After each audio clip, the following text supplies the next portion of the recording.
como eu falei, o Rocha é um teste de personalidade e, na minha opinião, o Rocha é a Ferrari dos testes. Por que Ferrari dos testes? Porque o Rocha ele pode ser tanto quantitativo quanto qualitativo. Do ponto de vista quantitativo, eu falei que equivale a um teste psicométrico, embora não seja de múltipla escolha, certo? Por conta daquela base de dados que o Exner tem do sistema compreensivo, que são 5 milhões de participantes. Tem participantes do mundo inteiro. Então, com isso, dá para ver personalidade, dá para ver nível de inteligência, dá para ver questões afetivas, enfim, a quantidade de informações que o Rocha te fornece é algo assim substancial. Mas, como eu falei, em diagnóstico você nunca afirma que fulano é isso. Você pode afirmar que há grandes chances do fulano ter características A, B, C, D ou E, certo? Isso muito importante, né? Muito importante esse detalhe. Exatamente, porque mesmo teste psicométrico, o Pasquale diz que a fidedignidade do teste... Né? Então, vai ser...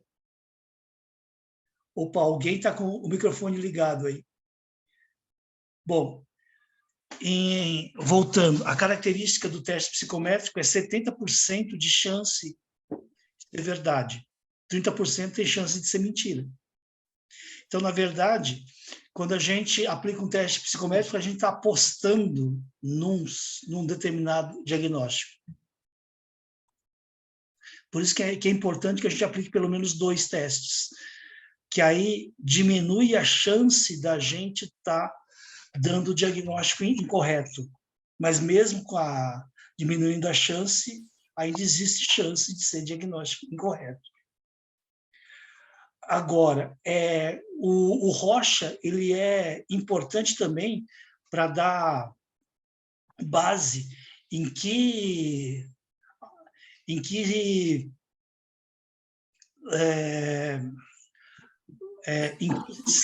situações em que esse paciente tem mais limitações, e aí a terapia pode dar maior ênfase nisso. Então, por exemplo, tem casos em que a questão é mais afetiva. Então, o Rocha dá esse tipo de exemplo. Por exemplo, na prancha 1, tem homens que não conseguem ver figura feminina de jeito nenhum, e nem você mostrando para ele que existe uma possível figura feminina na prancha 1. A pessoa não vê.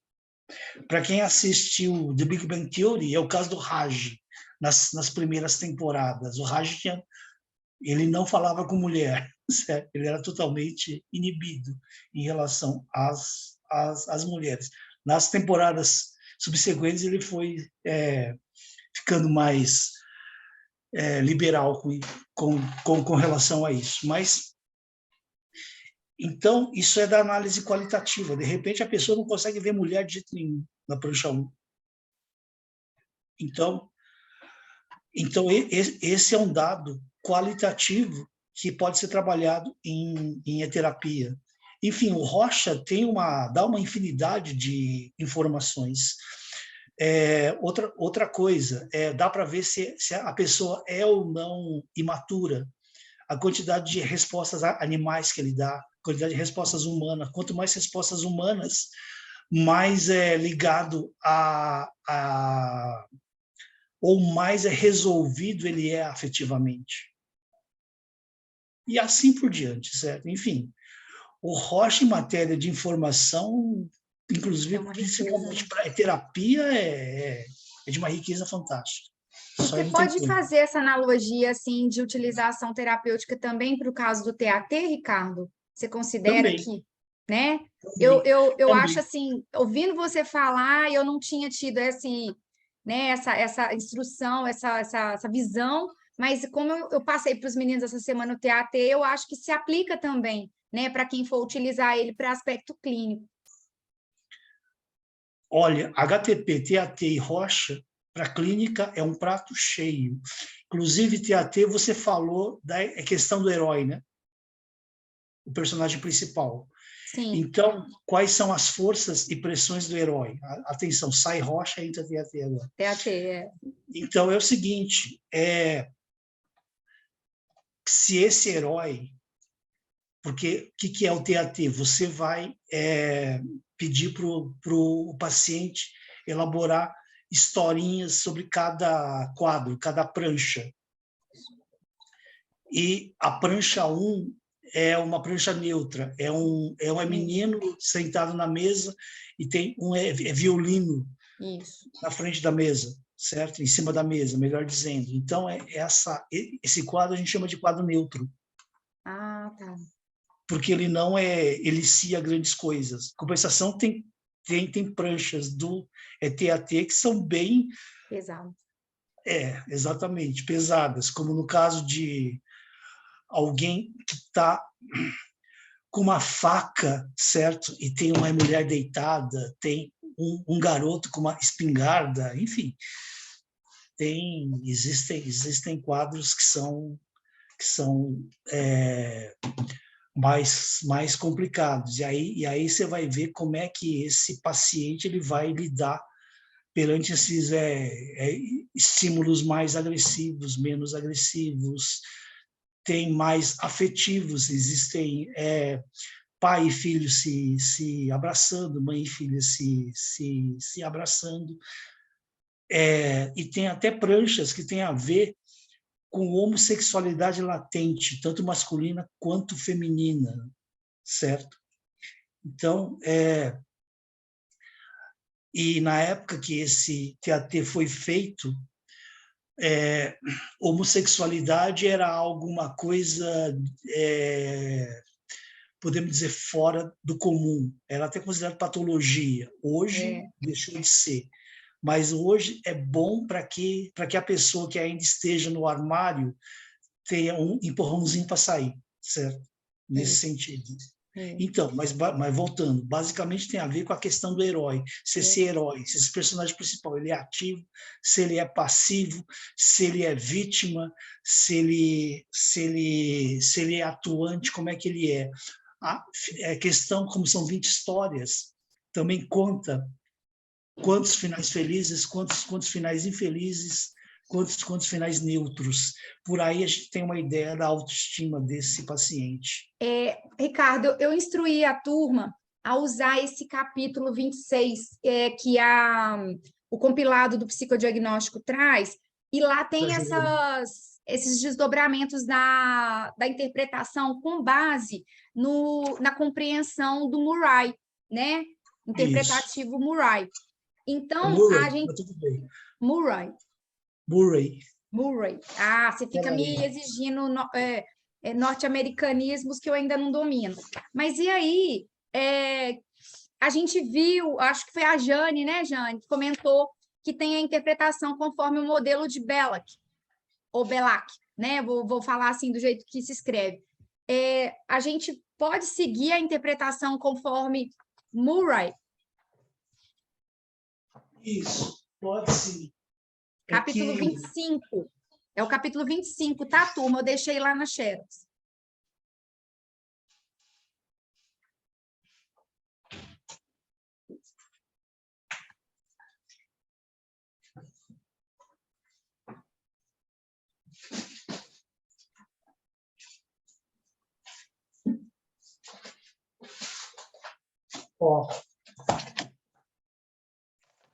Pega o manual.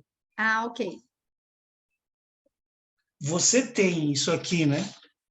Não. As pranchas. As pranchas, sim, as pranchas eu tenho. Então, porque é o conjunto, certo? Certo.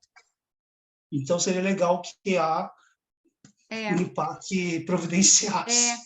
Mas, ô, Ricardo, uma coisa que eu até já comentei na aula anterior é porque, assim, como eu tinha conhecimento básico a respeito da aplicação, do HTP e do TAT, mesmo não tendo na instituição, eu achei válido para enriquecimento da turma, entendeu? Mas eu já conversei sobre isso, para a gente poder fazer um investimento nesse sentido, porque é uma possibilidade da gente trabalhar em avaliação psicométrica no sexto período, e eu acho que os meninos, assim, tiveram essa, né, curiosidade, enfim, e eu acho que é um movimento agora, né, que a gente vai começar a demandar. Mas eu também sou favorável, inclusive até falei com eles que eu ainda não tinha esses materiais. Eu tenho as pranchas que uma pessoa me cedeu e estou usando isso assim para uma prática introdutória, para uma noção básica, mas eu já estou com essa demanda, já comentei sobre isso. Mas, de qualquer forma, eu queria te falar, né? Porque como tem no psicodiagnóstico e lá comenta-se a Isso. respeito da interpretação do Murray, e a gente vê a outra que é o modelo Belak. Aí eu acredito que o criador, né, Murray, a gente pode seguir.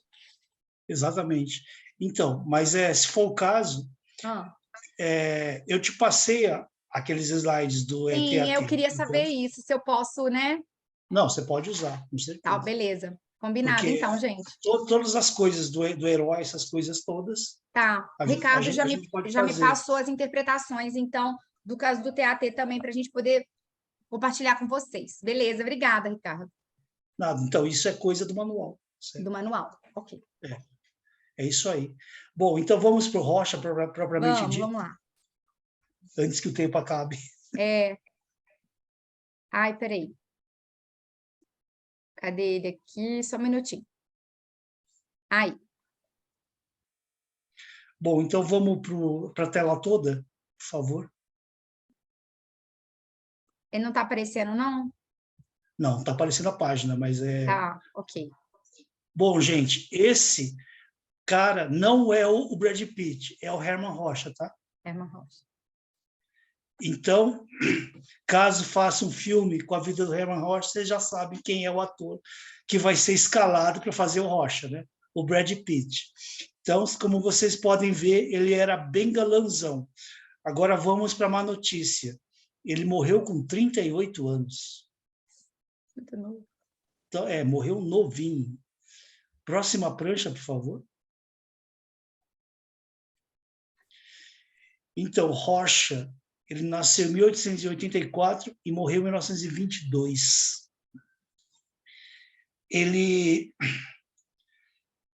Então, entre 1904 e 1909, ele fez medicina e se especializou na Suíça. E em 21, ou seja, um ano antes da morte dele, ele publicou o artigo Rocha nessa revista Psychodiagnostic. E a ideia de projeção já estava presente, lógico, né? Começou com Freud. Em 1914, o Jung propôs o teste de associação de palavras. Então, o Rocha não deixa de ser uma associação. O que o camarada vê nas manchas de tinta?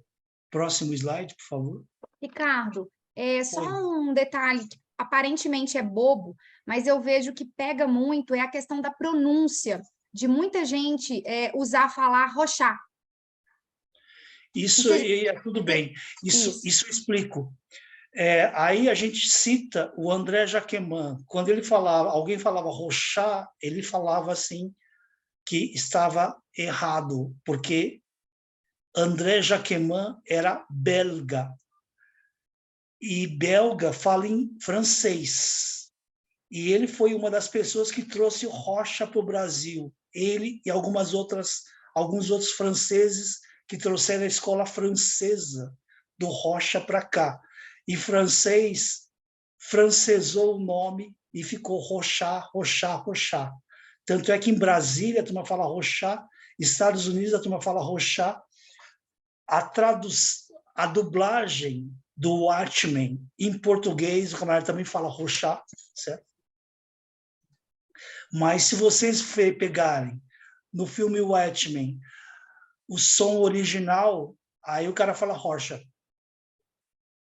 Porque, na verdade, Hermann Rorschach era suíço da parte alemã, porque existe a parte francesa da Suíça, e o Jean Piaget é da parte francesa. O Rorschach é da parte alemã. Na verdade, é Hermann Rorschach, se for ver. Assim como a gente chama de Gestalt, mas o alemão chama de Gestalt. Então, aí é que está. E o André Jacquemin, ele fala, eu sou belga e eu deveria falar Rorschach, mas eu não falo Rorschach, eu falo Rorschach. Então, eles davam umas broncas na gente. Então, eu até brinco com os meus alunos. Quem falar Rorschach já está reprovado aqui, tá? Eu lembro disso, por isso que eu estou te pedindo para declarar, né? Esclarecer para o pessoal. Então, só que Brasília, Rio de Janeiro, assim, no Rio Grande do Sul, o cara fala roxa. O Cícero fala roxa, que é outro expoente de rocha no Brasil. Detalhe, ele é nordestino radicado no Rio Grande do Sul, esse Cícero Vaz. Bom, então, só para contextualizar, é isso. Mas a turma resolveu falar Rocha por causa dos franceses que trouxeram a escola francesa do Rocha para cá, tá? Então, foi isso. Então, o Hans, em 1917, já utilizava pranchas com o objetivo de mensurar a imaginação em crianças, que são manchas de tinta. E um aspecto importante das pranchas é a simetria, essa simetria que dá N respostas. Stampage, que é outro autor, estudou as diferenças de tonalidade das pranchas, que foi um erro de impressão. Mas esse erro de impressão mostrou-se que quem dá respostas baseado nessas diferenças de tons pode ser que tenha angústia. Por isso que eu falo, Rocha também pode indicar qual é o nível de angústia desse paciente. Próximo slide. As pranchas 2 e 3, verificou-se o choque à cor vermelha. Ele também verificou a introversão, extroversão e a impressão sinestésica. Introversão e extroversão tem a ver com personalidade. Então, aquela pessoa que mais ouve do que fala é uma pessoa introvertida, aquela que prefere fazer maratona na Netflix, aí para as festas, geralmente é uma pessoa introvertida. Extrovertida é aquela pessoa que vai direto para festas, que gosta de agitação. Detalhe, tem pessoas extrovertidas que são tímidas e tem pessoas introvertidas que não são tímidas, tá? Que todo mundo associa introversão à timidez. Tem introvertido tímido, sim, com certeza. Mas também tem extrovertido tímido também. Como é que você reconhece extrovertido tímido? Aquele que fala pelos cotovelos, mas você vai perguntar alguma coisa mais íntima, ele muda de assunto na hora, certo? Ele não quer falar sobre aquilo. Você insiste, ele começa a te xingar, certo? E vai embora. Esse é o tímido, extrovertido. Impressão sinestésica é aquela pessoa que vê movimento em prancha. Então, na prancha 2, ou melhor, na prancha 3, parece que tem duas mulheres levantando ou então abaixando um caldeirão. Isso aí, esse tipo de resposta é muito comum. Isso tem a ver com movimento. Ou a prancha 2 parece que são dois ursinhos brincando de pirulito que bate-bate. Isso também tem a ver com movimento. Então, isso tem a ver com criatividade. E, por serem manchas de tinta, são testes não estruturados. E aí tem a ver muito com o subjetivo da pessoa. E o subjetivo, ele pode ser influenciado pela cultura, mas é da pessoa. Assim, vamos para outro ponto que eu acho fundamental. Objetivo ou dados objetivos são dados que ninguém refuta. Por exemplo, o dia tem 24 horas. Alguém é contra esse dado? É um dado objetivo. O dia tem 24 horas. O dia está legal? Para mim, o dia está ótimo, mas pode ser que para a gente o dia esteja uma porcaria. Isso é um dado subjetivo. Eu vejo o dia de um jeito, a pessoa vê de outro jeito. Agora, para aquela pessoa que vê o dia uma porcaria, esse é um dado objetivo para ela, só para ela. Agora, para o resto do mundo é um dado subjetivo, porque só pertence a ela. Por isso que testes projetivos pegam o subjetivo da pessoa, algo que só pertence a ela. Por isso que eu falo que o teste projetivo vê a pessoa como um ser único, diferente do teste psicométrico ou teste objetivo que vê a pessoa como iguais às outras pessoas. Tá? Próximo slide. Aplicação. Como é que se aplica o Rocha? Então, utiliza-se uma mesa com as cadeiras dispostas uma ao lado da outra, e não como a maioria dos testes, que fica o aplicador do lado da mesa e o paciente do outro lado da mesa.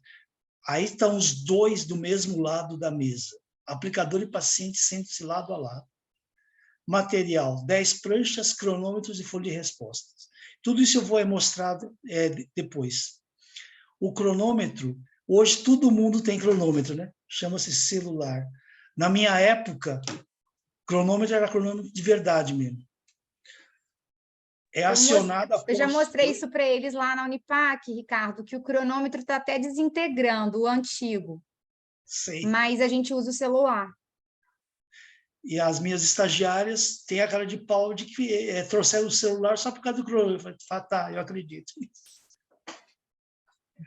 Então, o cronômetro é acionado após entregar a prancha para o paciente, e assim que ele der a primeira resposta, o tempo é anotado. Só se para o cronômetro após o paciente dizer que não vê mais nada na prancha. E esse procedimento é aplicado nas 10 pranchas. Próximo.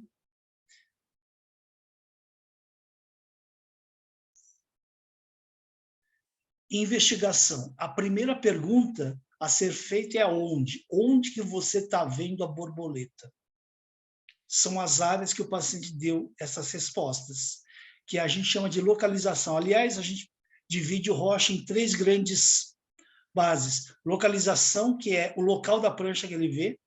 Determinantes, que tipo de resposta, se é resposta a forma positiva, forma negativa, se é resposta a movimento, se é resposta de angústia, se é resposta a cor. Então, eu estou dando aqui as duas nomenclaturas. A da escola francesa, que seria GD, Dzão, Dzinho, DBL, DO e E. E tem a resposta do Exner, que é o W, o D é D mesmo, pequeno detalhe é DL, detalhe branco é S, oligofrênico no Exner não existe. Depois pergunta-se por quê. G, por quê? Escola francesa, global vem globe, que seria global em francês. O Exner é americano. Sendo americano, virou whole. Whole é todo. Detalhe seria detalhe mesmo em francês, e em inglês é detail. Pequeno detalhe seria Dzão, Dzinho em francês, e em inglês seria DL, little detail. Detalhe branco, em inglês eles chamam de espaço, por isso vira S, space. Detalhe oligofrênico não tem. Assim, a escola francesa, a validação no Brasil está vencida. A do Exner, que é um método compreensivo, não. Agora vamos para a má notícia. Esse que não está vencido, esse que a gente pode usar, tem o aplicativo, que depois você coloca esses dados no aplicativo. Só que esse aplicativo só custa R$3.000, é baratinho, qualquer tiro de pinga. Então, quem quiser comprar, por favor, esteja à vontade. R$ 3.000 é quanto a Natália ganha em meia aula, né, Natália? Então, é isso. Então, Ricardo, depois... só para poder entender melhor, então, a gente tem, então, as questões de localização, e aí eu preciso enumerar 1, né, até 10, seria isso? Espera aí, na folha de respostas, quando eu ia colocar a Já folha de tem, respostas... tá. E Tá. no caso dos determinantes, que são descritos pelas letras G, D, DD. Não. Isso é localização. Isso é da localização? Os determinantes Global seriam... é a prancha inteira. Aham. Detalhe é pedaço da prancha. Desão, desenho é pedacinho da prancha, se bem que isso é determinado pelo Atlas. Tá, é porque eu fiquei confusa com relação ao conceito de determinantes. Não, isso eu vou falar depois. Ah, então tá. Só para não ficar, né? Ó, deixa eu passar. Isso aqui é o Atlas, tá? Tá. Nesse Atlas tem... Então, vamos dizer que o camarada deu essa resposta aqui. Você pode abaixar a câmera, Ricardo, que não está dando para a gente ver. Isso. Ou então eleva um pouquinho mais, porque a sua câmera está um pouquinho inclinada. Isso. Ok. Isso aqui seria a resposta de o quê? D1B. Aí eu vou no Atlas, ele localizou isso. Então, eu vou no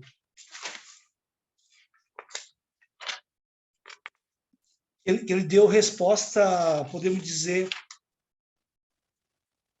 borboleta.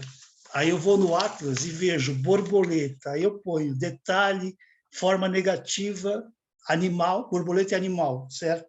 Embora seja inseto, mas a gente classifica como sendo animal. Esse é o conteúdo. Entendi. Então, isso pela escola francesa. Francesa. Mas Exner. Então, o Exner é um lance semelhante a esse.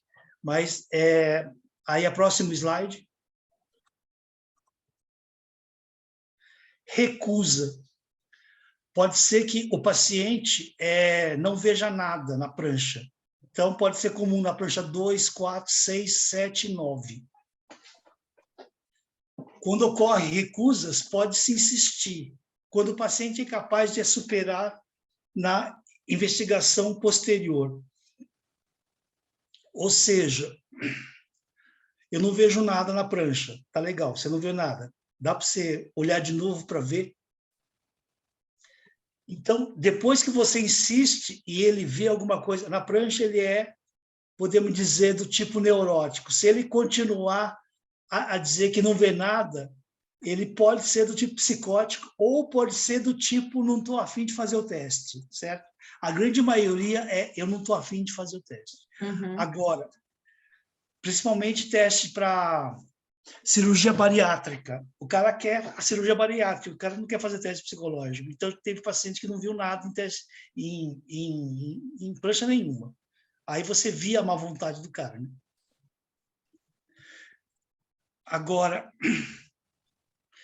quando o cara não vê nada em uma ou duas pranchas, pode desconfiar que ele tem problemas relativos ao significado latente daquela prancha. Mas isso nós vamos falar depois. Próxima prancha. Denegação. É a eliminação de uma resposta que já foi dada pelo paciente. Depois que a gente aplica o teste, a gente reaplica o teste, recordando. Aqui nessa prancha 1, você viu tal e tal coisa, e mostra para ele. Aí ele fala, bom, eu posso ter visto da primeira vez, mas agora eu não estou vendo. Então, isso chama-se denegação. Pode ser que ele tenha se arrependido, ou então ele tem dificuldade psíquica. Choque. Isso tem a ver com reação afetiva que possa perturbar. Então, a prancha 2 tem a ver com uma mancha vermelha. Então, essa mancha vermelha pode levar ao choque. Então, esse modo de apreensão, que é resposta G, D, DBL, tem a ver com a localização, onde está isso. É como o paciente sente e percebe o mundo. Próxima prancha. Então, tipo de apreensão corresponde à diversidade das localizações. O normal, que é a prancha toda, que é o G, 20 a 30% das respostas, em média, dos pacientes tem de 20 a 30% de respostas a prancha toda, que seria o global, 50 e 60% da prancha de resposta da prancha detalhe, que seria parte da prancha, Dzão, Dzinho, de 6 a 10%, seria partezinha da prancha, e DBL, que é a parte branca da prancha, a parte vazada da prancha, que é de 6 a 10%. E esse sujeito é capaz de apresentar o todo, ou seja, o global, os detalhes e emitir opinião crítica a respeito da realidade, além da capacidade de análise, quem tem essa proporção de respostas. Então, quem tem grande número de respostas globais, ele tem pensamento abstrato teórico. Quem tem grande número de respostas detalhe, parte da prancha, pensamento prático concreto. Quem tem maior número de respostas Dzão, Dzinho, que é o partezinha da prancha, ele tende a ser tende a ter toque, transtorno obsessivo compulsivo. Próxima prancha.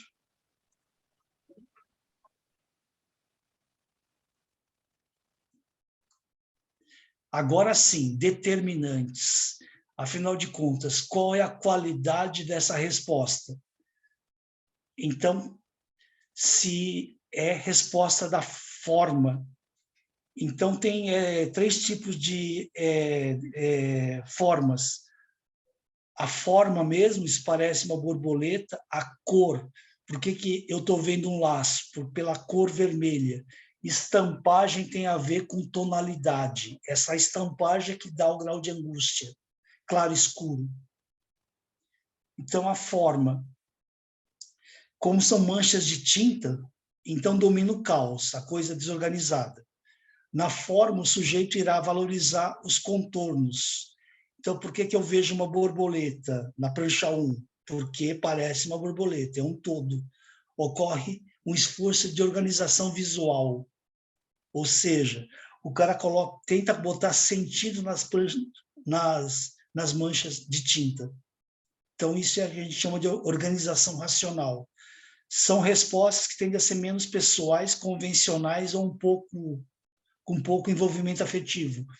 Então, resposta borboleta, resposta máscara, geralmente são respostas neutras. F+, é a forma positiva, e estatístico corresponde a 4%. F+, por que tem o Atlas do Rocha aqui, dizendo se é resposta F+, F- ou coisa que o vale? Como tem aqui. Não sei se está dando para ver. Então, tem resposta F+, F-, resposta K, Kzão, resposta KNM, esse K seria movimento animal, e assim por diante. Então, pelo Atlas, que, aliás, está vencido esse Atlas, por isso que a gente não usa mais, mas ele é... quem dá o melhor? Mais de 4% de quem respondeu o Atlas, quando foi validado, se mais de 4% dos sujeitos deram a mesma resposta, então ela fica a resposta forma positiva. E tem a Gestalt respostas forma negativa. São menos que 4% deram, e tem a ver com resposta geográfica, isso parece um mapa da Itália, anatômica, isso parece um osso Erros perceptivos que implicam em julgamentos arbitrários, uma certa displicência, também pode ser déficit cognitivo. Tem uma prancha, a prancha simples, que todo mundo vê morcego ou borboleta. Aí o cara fala, eu vejo um celular. Isso seria uma forma negativa. Quando eu for mostrar as pranchas, eu mostro isso. Próximo slide. Ainda nos determinantes, a gente falou de forma positiva e negativa. Agora tem os movimentos. O K maiúsculo é grande sinestesia. Tem a ver quando ele dá resposta ser humano fazendo movimento. Ou esse H entre parênteses significa ser humano que não existe. Por exemplo, anjo voando. Anjo, até prova em contrário, não existe. Então seria H entre parênteses. Só fazer um comentário rapidinho, Ricardo. Quando acabar o link, a gente já vai para o 5. Tá bom. O tempo aqui está 2,5. E a prancha que tem essa sensação de movimento é a prancha 3. O câncer seria movimento animal pequeno, que parece que tem uma prancha que parece que tem 2 panteras andando. Movimento de objeto seria o COB, e o KP, sinestesia de parte de gente, mão jogando bola, ou HD, um anjo, a asa do anjo batendo, de um detalhe de ser humano. Próximo. Os tipos de personalidade pode ser extratensivo, introvertido, ambigual ou coartado. Então, deixa eu falar rapidamente. Extratensivo é o extrovertido. Por que ele usa extratensivo e não extrovertido? Aí entra a questão do ego. Ou seja, extrovertido é termo junguiano. O Rocha não queria ser comparado a Jung, então ele resolveu usar o termo extratensivo. Introvertido não teve jeito, teve que ser introvertido. Ambigual é quem tem quem tem duplas características, tanto do intro quanto do extro. E o coartado é aquele camarada travado, é aquele camarada que está sempre de mau humor, tá? E como falta menos que 1 minuto, deixa eu parar por aqui, a gente vai para outro link depois. Obrigada, então. E aí eu quero fazer uma pergunta sobre isso, só para esclarecer na hora de interpretar também. Aí a gente conecta no 5, então. Isso.